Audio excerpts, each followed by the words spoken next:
All right, Golden Scarab, ready to dive deep today. Always. Today we're tackling Anthroposophy, Ah, yes. the brainchild of Rudolf Steiner. Quite the brainchild. I know you're keen to understand how it bridges those spiritual and physical worlds. Definitely. And, frankly, after looking at all this material you sent me, I am too. Yeah. Steiner was quite the overachiever. For sure. 40 volumes of books. Wow. Hundreds of lectures.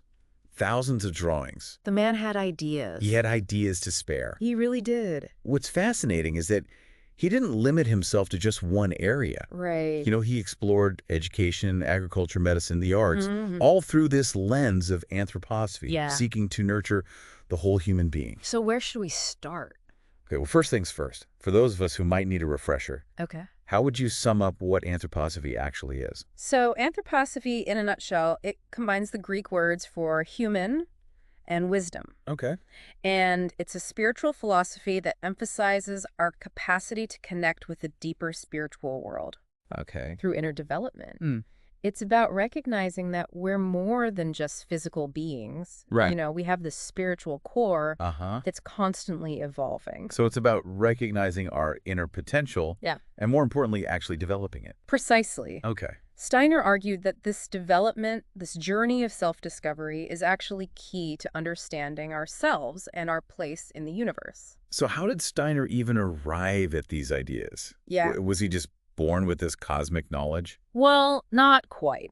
Okay. He was involved in the Theosophical Society early on, Okay. a group that delved into mystical and spiritual traditions. Okay. But he eventually branched out to form the Anthroposophical Society. Oh. And this is where his own unique system of thought really took shape. His book Theosophy seems like a foundational text in all of this, right? Absolutely. Yeah. It's a deep dive into his early thinking about human nature reincarnation. Ugh. The idea that we live multiple lives. Ah? And the paths to higher knowledge. Reincarnation. Yeah. Okay, that's definitely a mind bender right there. It is. We'll have to unpack that further. Sure. But first, let's get into some of the core principles of anthroposophy. Okay. What really stands out to you? Well, one of the key concepts is the etheric body. Okay. Steiner described it as this vital life force that underlies our physical body, Right. a sort of energetic blueprint that guides our growth and development.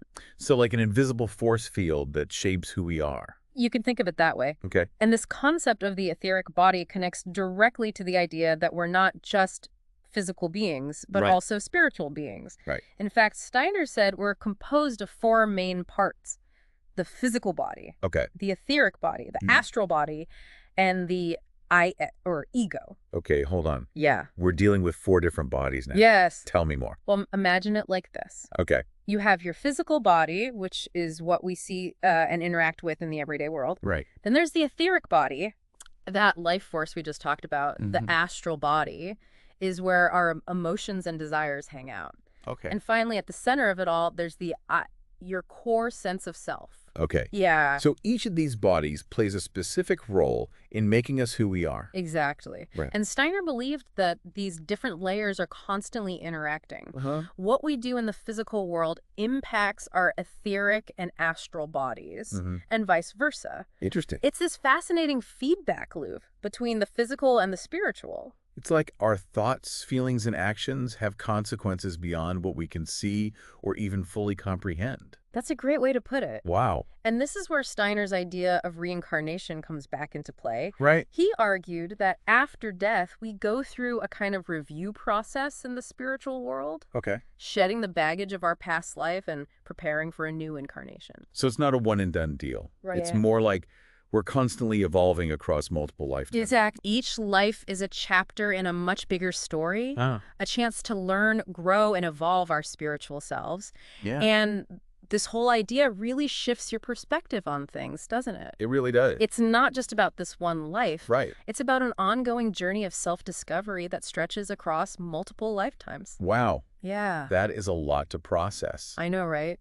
It makes you wonder how these seemingly abstract concepts actually play out in real life. Well, that's what makes Steiner so fascinating. Okay. He didn't just stop at these theoretical ideas. Right. He applied them to practical areas Oh, like yeah. education, Okay. agriculture, medicine, and even the arts. Okay, so let's get practical. Yeah. Starting with education. Okay. Steiner is well known for his influence on Waldorf education. Yeah. Yeah. Waldorf education is all about nurturing the whole child. not just their intellect. Okay. It emphasizes creativity, hands-on learning, and a deep connection to nature. So picture a classroom where it's not just about textbooks and tests, Right. but about engaging all the senses. Yeah. You've got arts, crafts, music, movement, storytelling. Mhm. It's all part of the learning process. Exactly. Yeah. And it's not just random. Okay. The Waldorf curriculum is carefully designed to align with the child's developmental stages, Okay. which Steiner believed were deeply connected to these spiritual principles we've been talking about. Fascinating. Yeah. Okay, so tell me more about how Steiner brought these spiritual concepts down to earth, Okay. so to speak, in other fields. Well, let's talk about biodynamic farming. Okay. Steiner's ideas had a huge impact there. From classrooms to farm fields. That's right. How does anthroposophy translate into growing food? Think of a farm as a living organism, Okay. a self-sustaining ecosystem. Mhm. That's the core idea behind biodynamic farming. Okay. It's about working in harmony with nature, enhancing the life forces within the soil and plants. So it goes way beyond just avoiding synthetic pesticides and fertilizers. Right. It's about a much deeper connection with the land and the rhythms of nature. Precisely. Okay. And Steiner even developed specific preparations made from natural materials, Okay. herbs, minerals, to enhance soil fertility and plant health. It's like herbal medicine, Yeah. but for the soil. Exactly. I've also heard that biodynamic farming takes into account the influence of the moon and planets on plant growth. Uh-huh. Is that true? Absolutely. Right. It's all about tuning in to those subtle rhythms and cycles Right. that influence life on Earth. Hmm. And it's not just about the physical aspects. Uh-huh. There's also this element of recognizing the spiritual forces at play in nature. Wow. This is also incredibly interconnected. It is. It makes you realize that even something as seemingly straightforward as farming can have this whole other layer of meaning and purpose. Exactly. Yeah. And that interconnectedness is really at the heart of what anthroposophy is all about. Well, I'm definitely feeling the need to take a deep breath Yeah. and process all of this. Me too. Golden Scarab. I think we've laid some serious groundwork here. We have. We've covered the core principles, Yes. the origins, Uh-huh. and we've even touched on the influence of anthroposophy on education and agriculture, We've covered a lot. but there's still so much more to explore. Oh, there is. Yeah. We've only just begun to scratch the surface of Steiner's work. Right. And I think you'll find his insights into medicine and the arts just as fascinating as what we've discussed so far. Well, I'm definitely intrigued. We'll dive back in after a short break. Welcome back. About to delve into how anthroposophy influenced medicine and the arts, Steiner was a true Renaissance man in that way. I know, right? It's mind-boggling how he connected these seemingly disparate fields, you know, Yeah. through this overarching philosophy. So let's talk about medicine. How did Steiner's ideas translate into healing practices? Well, anthroposophical medicine expands on conventional approaches. By integrating an understanding of those spiritual and energetic dimensions we were talking about earlier, Right. those etheric and astral bodies. So it's not about ditching modern medicine altogether, but rather adding another layer to it. Exactly. Think of it as a more holistic approach, Okay. considering the whole person, body, mind, and spirit in the healing process. So what does that look like in practice? What kinds of therapies Yeah. does anthroposophical medicine use? They use a wide range of therapies, including plant-based remedies, think herbal medicine, Well, rhythmic massage, and even art therapies. okay. It's about tapping into the body's innate healing capacities and supporting them through various means.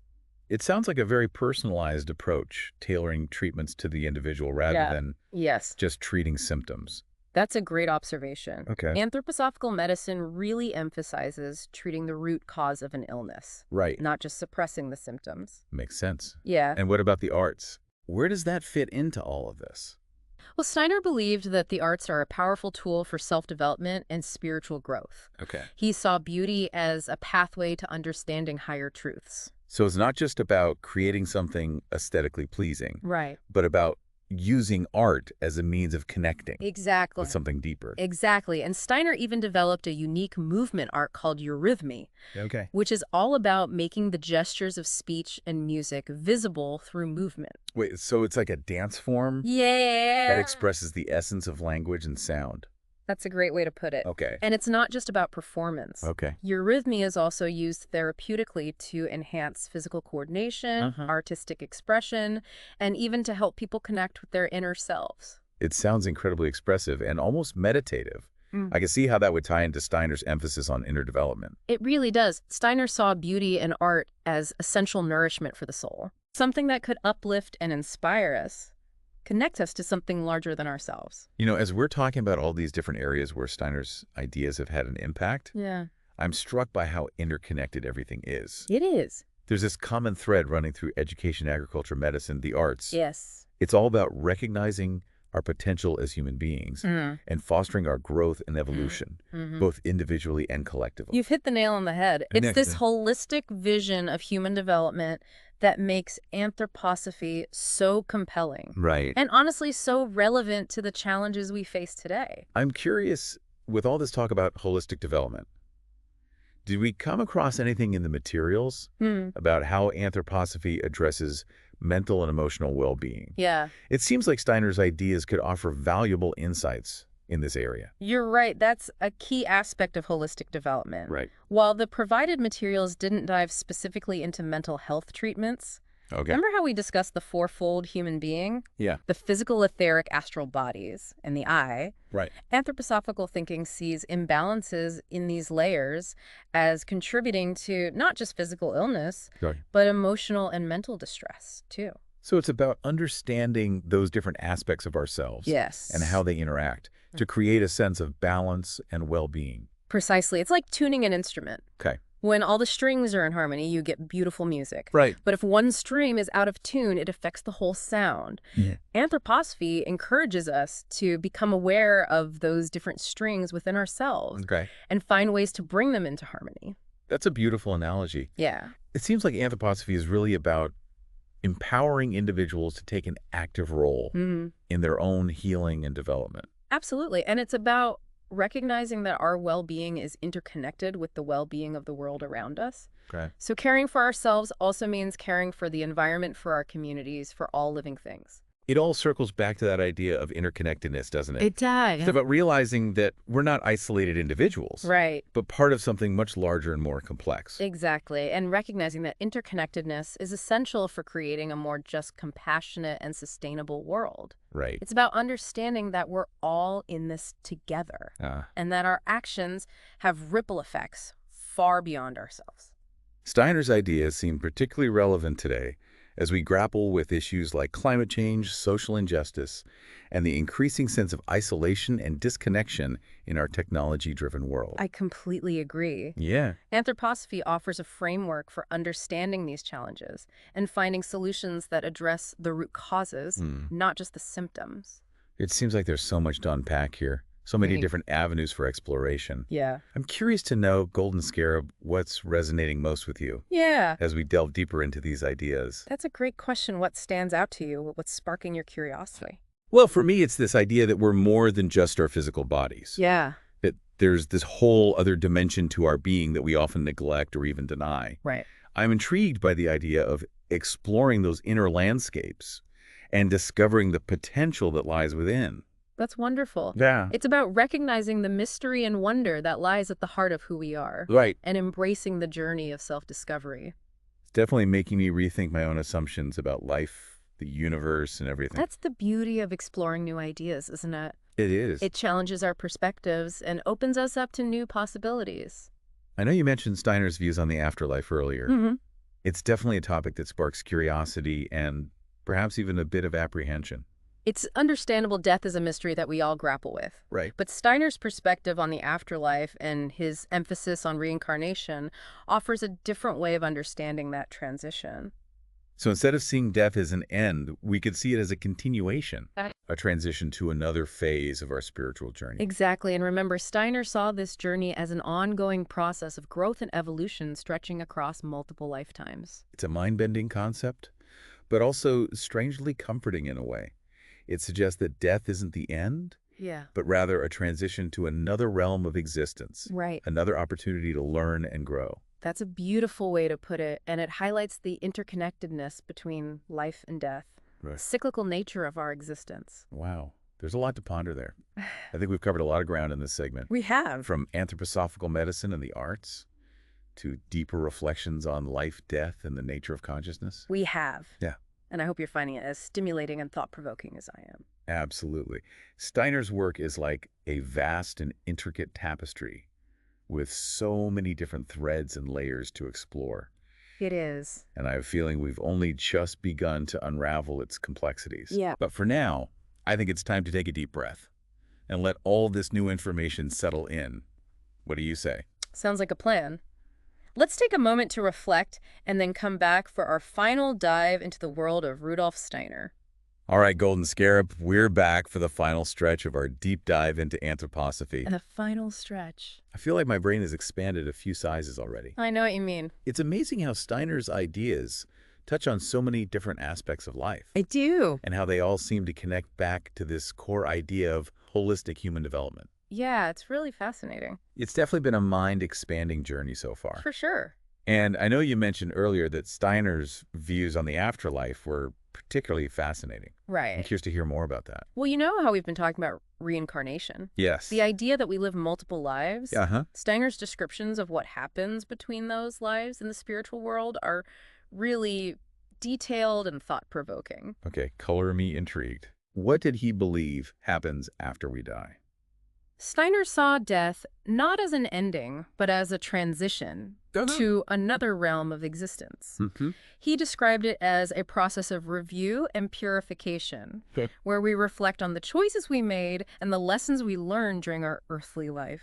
So kind of like a cosmic debriefing, Yeah. where we get to see the bigger picture and understand the impact of our actions. That's a great way to put it. Wow. And he believed that our experiences in the afterlife are shaped by our own karma, Okay. the consequences of our actions from previous lifetimes. So it's not like a one-size-fits-all heaven or hell scenario. Not at all. Okay. Steiner believed that we create our own heaven or hell Right. through our actions, Mm-hmm. and that this process of purification in the afterlife is essential Okay. for shedding the limitations of our past and preparing for a new incarnation. So it's like we're constantly learning and evolving both in this life and in the afterlife. Exactly. Yeah. Each lifetime is a chapter in a much larger story, an opportunity to grow and develop our spiritual selves. It makes you think about the concept of time in a whole new way, It does. doesn't it? It's not just a straight line from birth to death. Right. It's more like a spiral, with each life building upon the experiences of the previous ones. That's a beautiful image, Wow. and it highlights the interconnectedness of all things. The idea that everything is in constant flux and evolution. You know, it's funny, thinking about the afterlife in this way actually makes me feel more connected Right. to the present moment. Yeah. If each life is a stepping stone on a larger journey, Mm-hmm. then it makes every experience, every interaction that much more precious. I completely agree. It shifts your perspective, doesn't it? It does. Suddenly, this one life isn't the be-all and end-all. Right. It's part of a grander adventure, a tapestry woven through multiple lifetimes. It's a humbling thought, but also incredibly inspiring. It is. It makes you realize that we have the potential to evolve and grow far beyond what we can even imagine. That's the beauty of Steiner's philosophy, I think. Yeah. It opens up all these possibilities, these new ways of understanding ourselves and our place in the universe. Right. It encourages us to think beyond the limitations of our everyday perceptions Yeah. and embrace the mystery and wonder of existence. It's definitely been a wild ride exploring all these different facets of anthroposophy. It has. From education and agriculture to medicine and the arts, Steiner's ideas seem to touch on every aspect of human experience. And what's remarkable is that it all ties back to this core idea I know. of recognizing our spiritual nature and nurturing our potential as human beings. Golden Scarab, I have a feeling you're going to be pondering these ideas long after our deep dive is over. Me too. I know I will be. And remember, this is just a starting point. Right. There's a whole world of knowledge and resources out there waiting to be explored. Yeah. If you're feeling inspired to learn more, I highly recommend checking out www.cairosclan.com. Okay. They have a wealth of information on anthroposophy and related topics. That's a great resource. Ah. And if you enjoyed this deep dive, be sure to like, subscribe, and share it with your friends. Yes. We'd love to help others discover the fascinating world of Rudolf Steiner and anthroposophy. It's been a pleasure diving deep with you today, Golden Scarab. Until next time, keep exploring, keep learning, and keep those minds open to new possibilities. And who knows, maybe we'll see you in the next lifetime. Just kidding, mostly. Yeah. Thanks for joining us on this incredible journey.